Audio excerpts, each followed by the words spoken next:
And what's going on, guys? It is Straw Hat Brian. I am back once again here to deliver my Boku no Hero Academia. This time is going to be chapter 154 and 155 review. And you guys are going to get it right now. So if you haven't read it yet, suggest you do so now. We are catching up on My Hero Academia. And chapter starts. So Chisaki starts off and showcases his new form, man. He looks like a symbiote, man. He got these tendrils extending from him. You know what I mean? He's got extra looking limbs. He's like healed himself again. He can constantly keep repairing himself. That's also a part of his quirk. But now it's like everything is basically, it seems like everything for him is double because he just absorbed a whole nother human being. So Chisaki is taunting Lemillion over the loss of his quirk, and everybody is feeling for Lemillion, and Chisaki's pretty much right. He's basically saying, if it wasn't for you guys getting involved in something that wasn't your business, Lemillion would still have his quirk. See, he's very manipulative, and he's very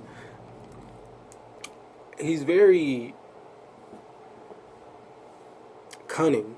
He knows how to really use the correct dialogue and the correct words to kind of egg, egg on his opponents. And I'm wondering, how will the loss of Lemillion's quirk actually affect Lemillion's character?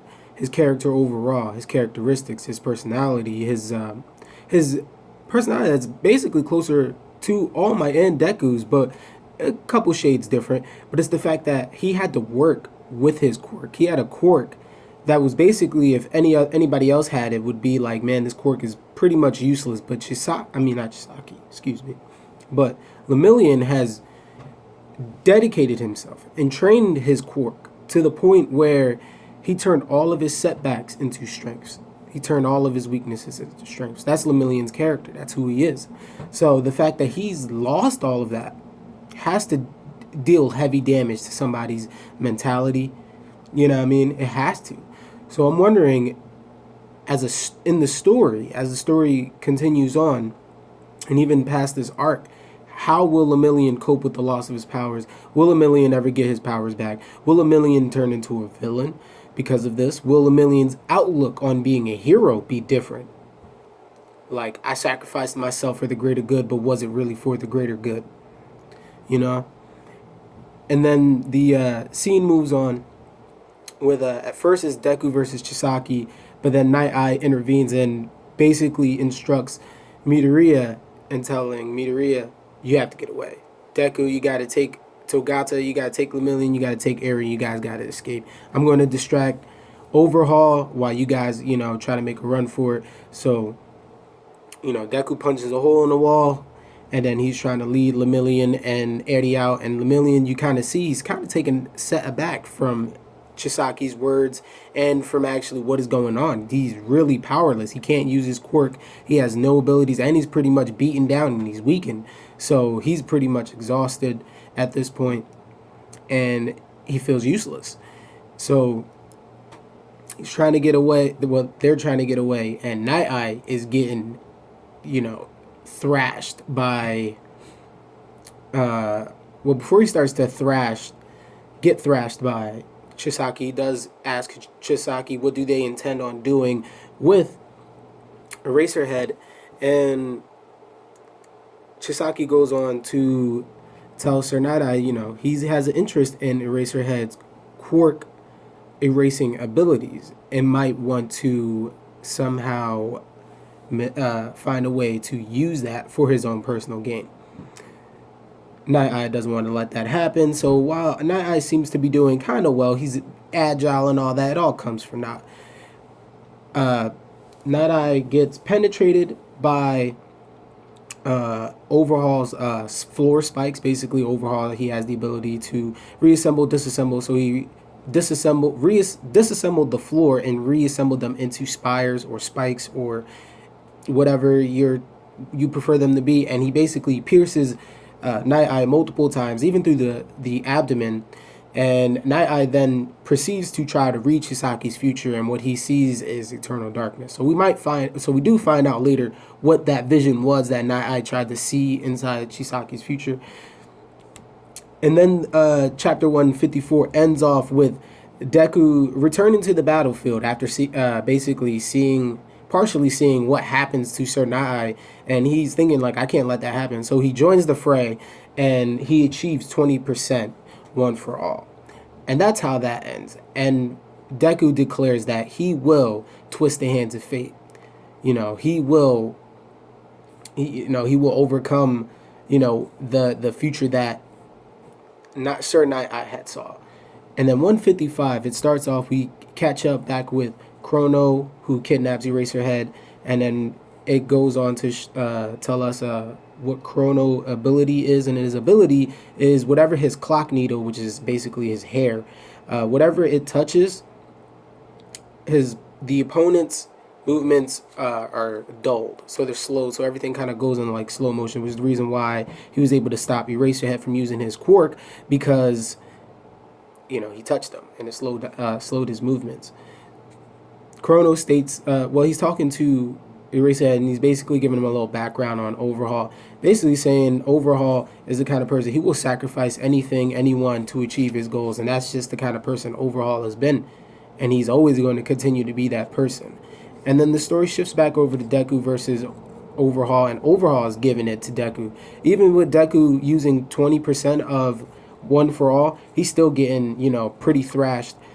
Deku figures, since this guy's going to keep repairing himself, I might as well try to take him out with one hit in one blow. And he uses his technique, Manchester Smash, which is like a downward kick.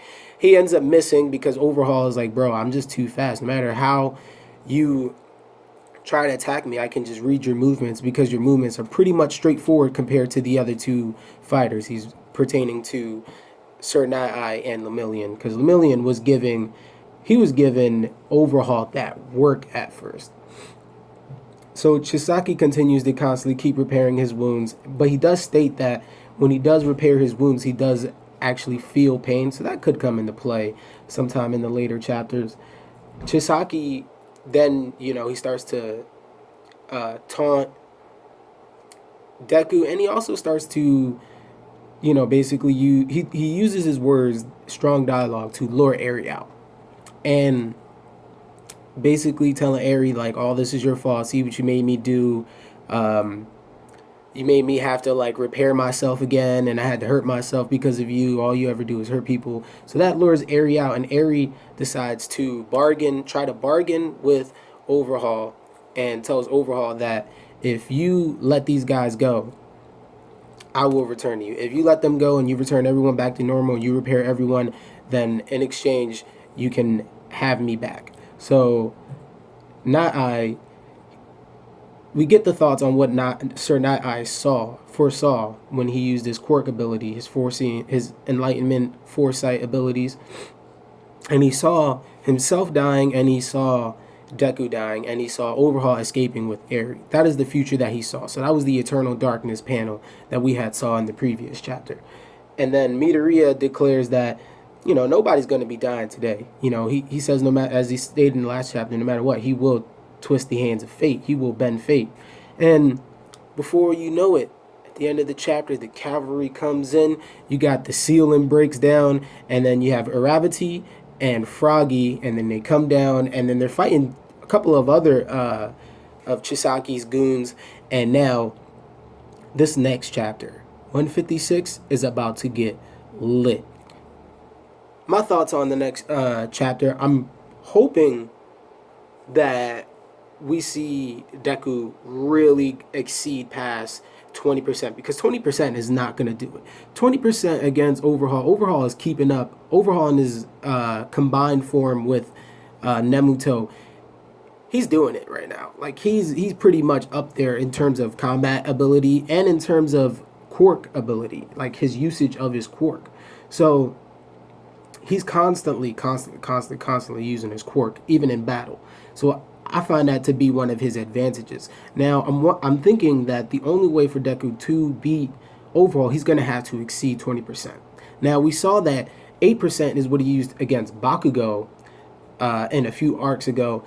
But now, we're going to need at least 25. We're going to need 50. Heck, we might even need 100% one for all.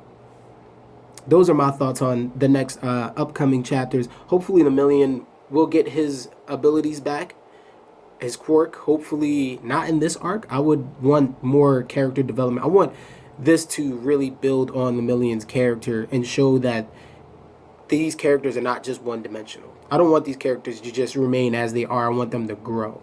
So I'm hoping on that. I'm hoping Sir Night isn't dead, because it looks like he's about to die. I hope he doesn't die, because dude is actually a really good mentor. I think he would stay being a really good mentor to Midoriya, and I think he has to see Midoriya bend fate. I think he has to see Midoriya to really be the one that All Might chose to be his successor, because again, Sir Night doesn't believe for Midoriya to be his successor. He believes that Lemillion should have been his successor. And now, because Lemillion has lost his quirk, is he going to feel that he should have been the original one to inherit One for All, knowing that now that his quirk is lost? Will he approach Deku and tell Deku to transfer his abilities to him? Well, he probably won't, because he doesn't know that. But will Deku think about that? Think about transferring his abilities to Lemillion because he'll feel bad and think that maybe it's his fault after this arc? Those are just assumptions, small mini theories. Get with me in the comments down below. Leave your thoughts in the comments down below. Please like, share, and subscribe. I'm going to rate 154 a 3 out of 5, and I'm probably going to also rate 155 a 3 out of 5. So that's my review of Boku no Hero Academia. 154, 155, 156 will be coming out shortly. Give me a little bit, man. Maybe about another week or so. I don't know. I'm focused on One Piece, and I'm focused on trying to give you guys more content, and I'm thinking about expanding my channel into other anime. So anything that you guys might want to recommend, please leave in the comments section down below as well. I'll cover Dragon Ball Super. If you want me to cover Dragon Ball Super, manga, anime, whatever, just let me know. Like, share, subscribe, hit that notification bell for more. Straw Hat Brian signing out. Have a wonderful day.